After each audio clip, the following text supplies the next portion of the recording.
Today I'm going to talk about something that I think I'm going to call this the Valley of Disappointment. And just the title sounds like, because the title doesn't sound very exciting or appealing, does it? It sounds very, just to hear the name, the Valley of Disappointment, you already think about just being disappointed by listening to this presentation. Because it sounds disappointing, doesn't it? Disappointing is kind of like a feeling of it's not exciting, it's not fun, it's not fear, it's not scary, it's not sadness per se. Well, it's a kind of a sadness, but it's not like a crying, like you sort of something really bad happens, like when you're a child and then you sort of cry and then you as a child and then you get over it like an hour later. Like a sadness just sort of like comes and then it passes through you and then out it goes. A disappointment is kind of like an energy that sort of comes in and it just takes you from like a high feeling, high vibe, like a good vibrational sort of like happy feeling. It just cuts through that and it just pulls you down, and it doesn't rapidly just like tug at you. It's not like you're hitting a wall and just bang, you're just slammed with like a strong emotion. Disappointment is kind of like this very long phasing kind of like you can't quite put your finger on it exactly, but it's kind of like this almost sad feeling, but not quite sad. You're disappointed, and it's kind of hard to explain even in words. But of course, we've all experienced disappointment, so we know how it feels. But I'm just trying to kind of give you that reminder of what that feeling is of disappointment, because this is what this presentation is about, and it's an important topic, I think. So I was talking last week with some friends, Juicy and Lucy, who have been doing all sorts of amazing things over the years, and we were chatting and the topic of disappointment came up, and they said that years ago they were fixing things and learning things and sort of doing things, and they came across this topic, this idea, this concept that for some reason disappointment, that kind of emotion, there was something about it that was very kind of important. It was part of a journey or process of something to be solved or resolved, but at the time they kind of just touched on it briefly, and they just kind of kept it in the back of their minds, and then they went off. They were busy with other things, and so it didn't really get resolved or touched on. They just learnt about it, sort of knew it was there, kept it in the back of their mind, and then off they went. And years later, this topic came up. So in conversation, it was mentioned, and anyway, we're talking about it, and we're sort of figuring out like why would disappointment be important, and a few really interesting things were said. I sort of suggested like why that it's interesting from my point of view that most things in this world have an opposite. Like pretty much everything has an opposite. Any kind of word in the English language, you've got positive, you've got negative, you've got good, you've got bad, you've got evil people, you've got helpful, good people. There's always like an opposite of things, but maybe something is neutral and then it doesn't have an opposite. But if something is kind of like negative in some way, like disappointment, then I wondered what would be the opposite of disappointment, and I couldn't immediately think of an answer. And maybe there are things that are close to an opposite, perhaps, but if you think about that energy, that feeling when you're like, oh no, like just that kind of disappointment feeling, what would be the opposite of that? What would be something that, it just kind of, that energy just kind of drags you down, and it just saps away. It saps away that any good emotions you had, and anything that was going right in what you were doing. It kind of just cuts through all of the good stuff, and it just kind of takes away the positivity. And the example I had was a song. Like, maybe I really like a particular song and I listen to it on the radio lots of times.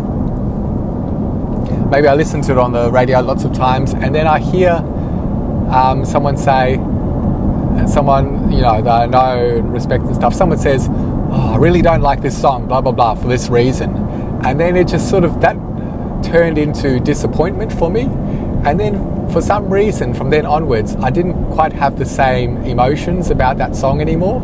And because I didn't have any emotions about that song, because of the disappointment of hearing the other person say that itself became disappointing, and I became disappointed that I didn't enjoy the song anymore. So it was like double disappointment. And that's just an example of like how disappointment cuts through, and it kind of takes away the fun out of things. You can have something that's fun and enjoyable and like a good experience, and then when you reach the disappointment, that's just it's a slow kind of burning fire, but not a fire. Like, it's just a slow burning thing that just cuts through and pulls out. It stops that positivity that you had. And so that was just one example.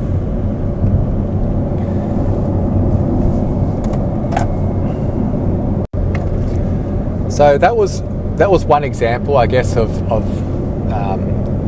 the kind of things, the kind of effect that it has, that disappointment can have. And so we were talking and chatting about this, and we sort of realized that maybe disappointment is actually an important thing. So Juicy and Lucy, they suggested that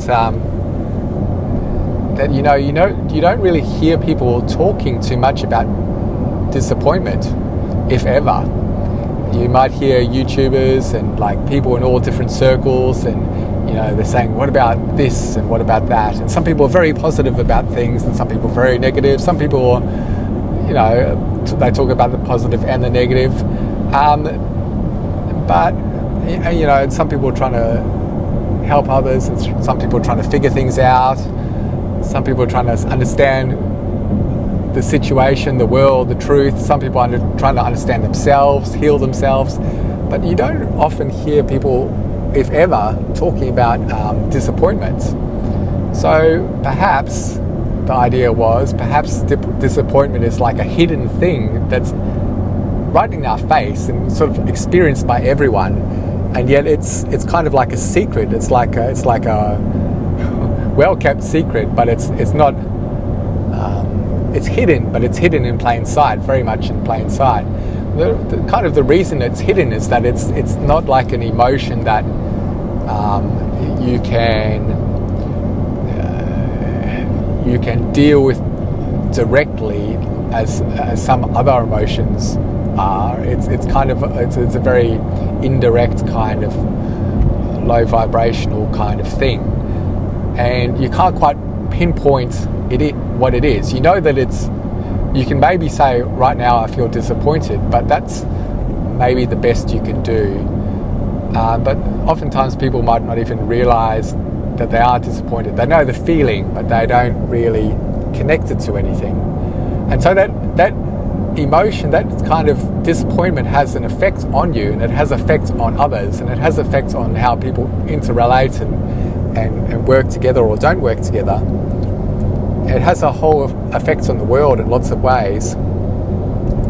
And so Juicy and Lucy, they suggested that they just try being aware of this disappointment and just trying to break free from it in some way. whether it's just through the knowledge of knowing what it is and how it affects people. Keep it simple in that way. I don't know, when I was talking about it with them, it was at the end of a conversation, and we only talked about it for maybe 10 minutes or so. And then that was it. That was the end of the conversation, and they had to go and I had to do some things. But then for the rest of the day, I actually felt really good. And somehow it was just something in what they said just kind of clicked in me. And I can't really describe it exactly, but it was like when I sort of, something they said, when they said that, I was like, it was like a little mini aha moment, and I kind of took that on, and I just kind of like released the disappointment in some way without even realizing like what I did and how I did it, just by sort of deciding that maybe this disappointment was affecting me and I should just try and like be aware of it or let it go or something. The rest of the day I just didn't want to be disappointed, and in doing so I just felt like really good the whole day. And then the next day I felt pretty good, like not amazing, but I felt like pretty good. So it was, for a few days I felt pretty good, and I had it still on my mind. And then later on, like for a few days after, I kind of just returned back to my normal self again. But then started thinking about it again this week. Yesterday, a little bit today as well. And I sort of decided to think about like how much impact does disappointment have in my life. And it turns out for some people, disappointment seems to have had quite a big impact, and they didn't really realize. So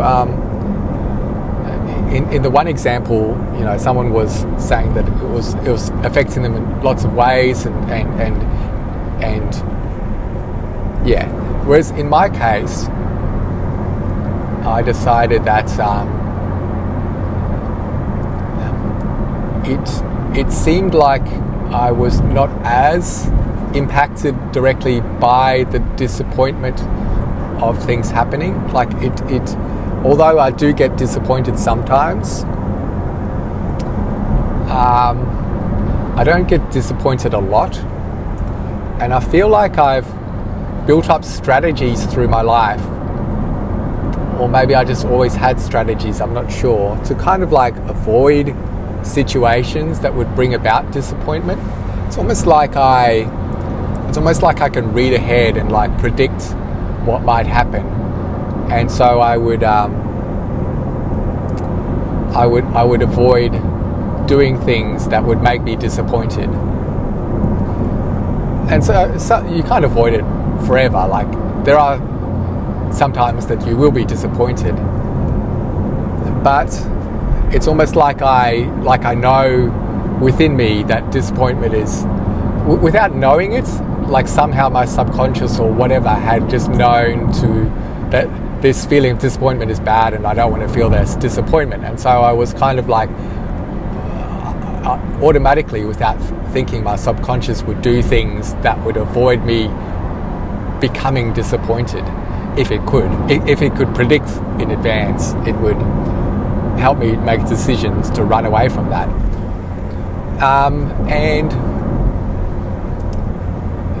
I don't want to run away from everything in life. It's like sometimes you have to sort of face it or deal with it or whatever. But at the same time, I don't want to be disappointed. But I suppose now, knowing that disappointment is a thing that could have a big impact potentially, just knowing that I'm more aware of it, I guess I'm less worried about running away from it. Now I feel like maybe I can run into things, be a little bit more brave about running into things, maybe not all the time, but sometimes, and knowing that I'll aim to be not disappointed if I can. or if something does trigger what could be disappointment, I would see if there's a way to see through that, or see over it, or see under it, or see around it, and not be affected by disappointment, not let that haunt me, curse me, whatever. But the more important thing that I realised, and I've thought about today specifically, is that it feels like, or I got the strong impression that for me personally, disappointment haunts me less in terms of being disappointed about things, although that is a thing, like I run away from it. But the much larger effect is that I run away from, like, I'm strongly against doing things that I think would cause disappointment in other people. And I don't know when it happened. As far as I know, I've always been this way. So it would have been since I was like 5 years old at least, but maybe earlier. Maybe I was born this way. Maybe it came from past lives, or passed down through DNA, or I don't know exactly, but something in the way that I've always done things in my life, and this I can see this in multiple different ways now, just thinking about it today. It's disappointment in the opposite direction. I run away from causing disappointment in others if I can help it. And so I run away from the thought that I could make someone disappointed. So notice here that being disappointed is in the now, or it's in the past. You could have done something in the past, and it could have caused you disappointment at that time, at the now of that time, or it could still be disappointing for you now, even though it happened in the past. But the opposite way is being disappointed about something that could happen in the future, and that's what really gets me. Is I am easily swayed by disappointment that could happen in the future, and generally it's about other people. Maybe it's my character, I don't know, just like my personality, but I don't like to disappoint people, and like I don't want to make myself sound too good or whatever. I don't want to be too boastful, but like I have to admit my strengths as well, is that I don't want to, you know, I don't want to be bad to other people. I don't want to cause disappointment in them, from in their eyes, in their experience. I don't want them to experience disappointment because of me. And so this, there are different ways that this happens. So as a child, I wouldn't want to disappoint my parents. I wouldn't want to disappoint my friend. I always did everything exactly like as my parents would want. Like I never did anything wrong. I always was like a good kid, and I didn't want to cause any problems because I didn't want them to be disappointed.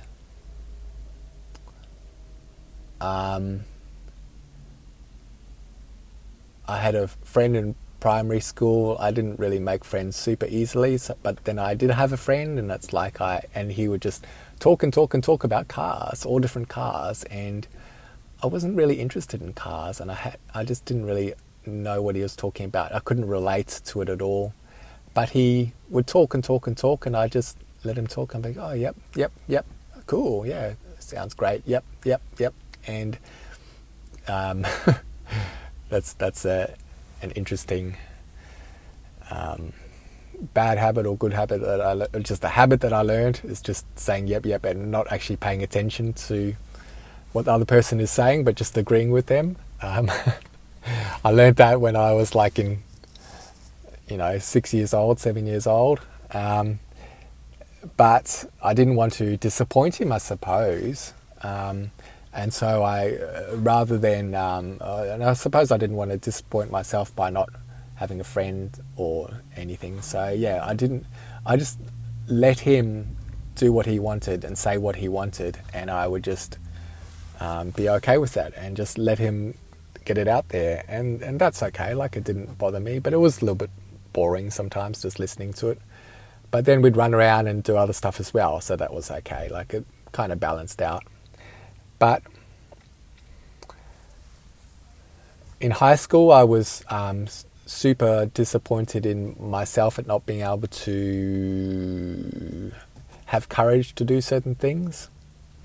That disappointment turned into a lot of negativity towards myself in different ways. And caused a lot of like emotional instability, I suppose. Just a lot of, I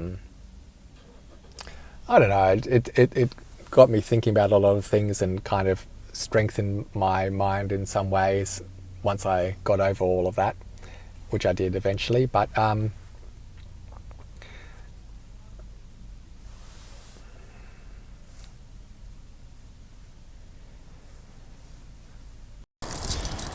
okay, I'm running out of time, but a few things left to say.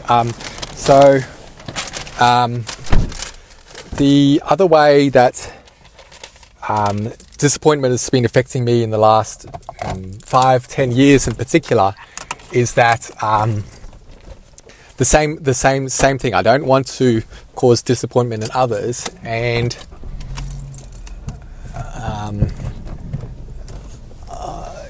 I've sort of come across things recently that sort of made me think about whether I'm repeating loops in my life, in my existence, whether I'm doing things the right way. And I feel like my life is not terrible, and I feel like things are sort of okay, but I'd like to change some things. But sometimes I feel like sort of trapped, or I can't, I don't have the fluidity that I want to. I don't have quite the freedom that I think that I expect to have or wish to have. And the reason for that is that when I want to make a change, in order to make a change, that change is going to involve disappointing someone. And so I'm thinking now about work situations. So when I was a child, I didn't want to disappoint my family, my parents in particular. When I started growing up a little bit, like, I didn't want to disappoint my friends. Then I didn't want to disappoint myself. Then I, as an adult and working a lot, I don't want to disappoint co-workers. I don't want to disappoint people that I'm doing work for in particular. And so I sort of I try to do a good job when I can, and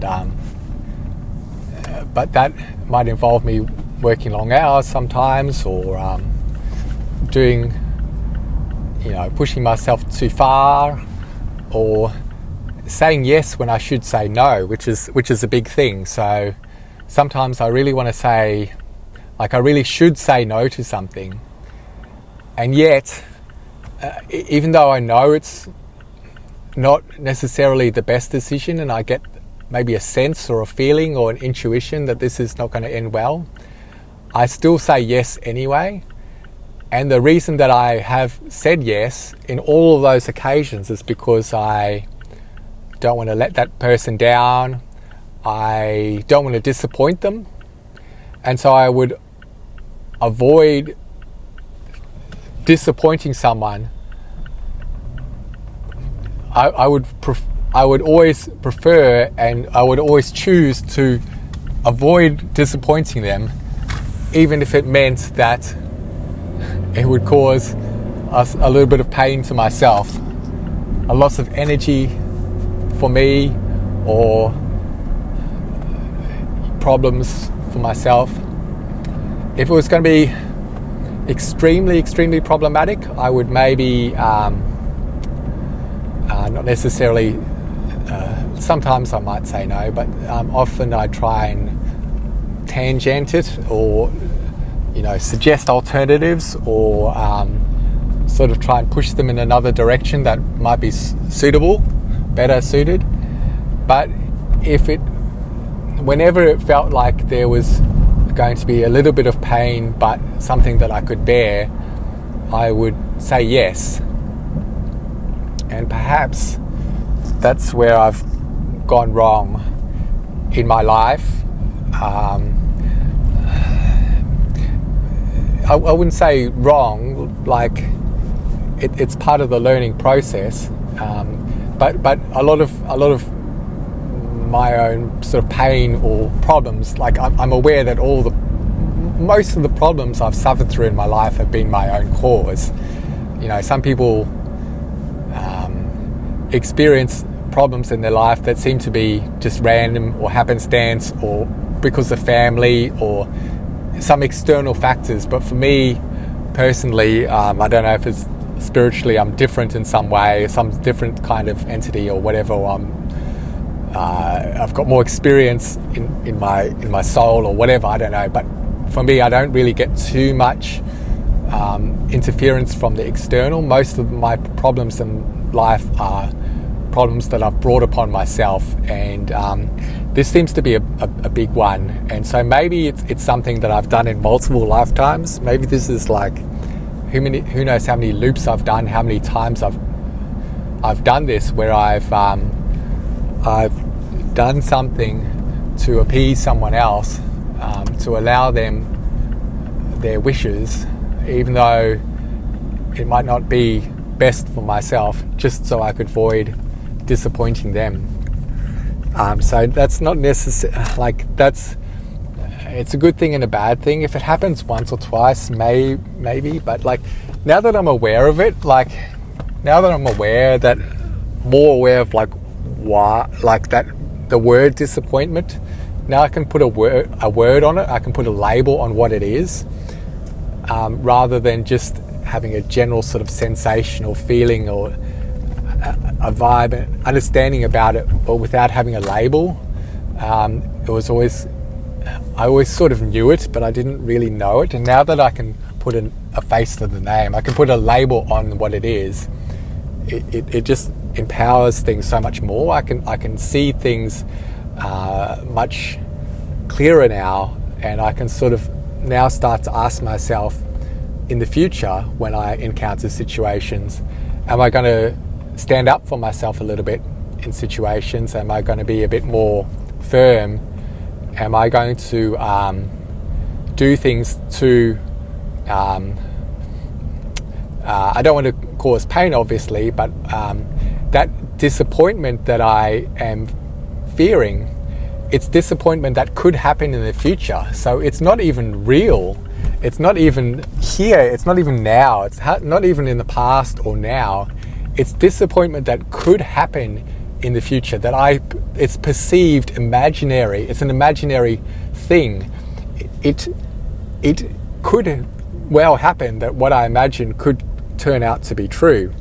And oftentimes my predictions can be fairly accurate. Your intuition will often sort of know what's, intuition and logic. It's obviously this is going to be blah blah blah blah, but it's not always the case. So you don't know for sure whether you are actually causing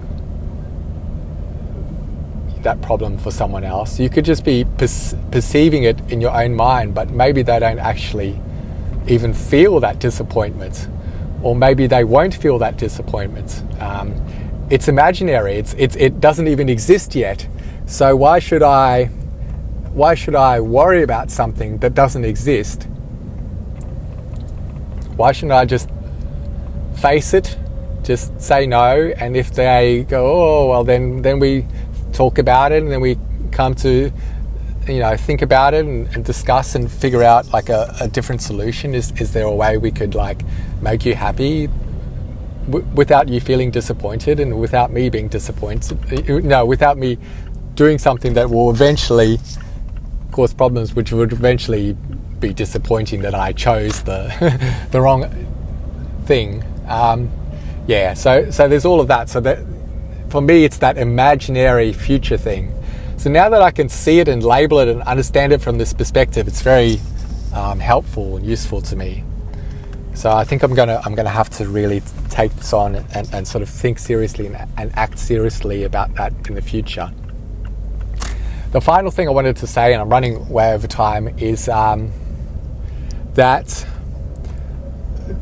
it occurred to me that I had this dream 3, 4, 5 years ago that was like the most amazing dream, and I came from this white realm where everything was amazing and like felt beautiful, like my heart was just so perfect, and everything was all about that amazing feeling in my heart, and just like everything was amazing. And then I came from that world, I came into this world, and it was a whole journey, it was a whole experience. But when I arrived in this world,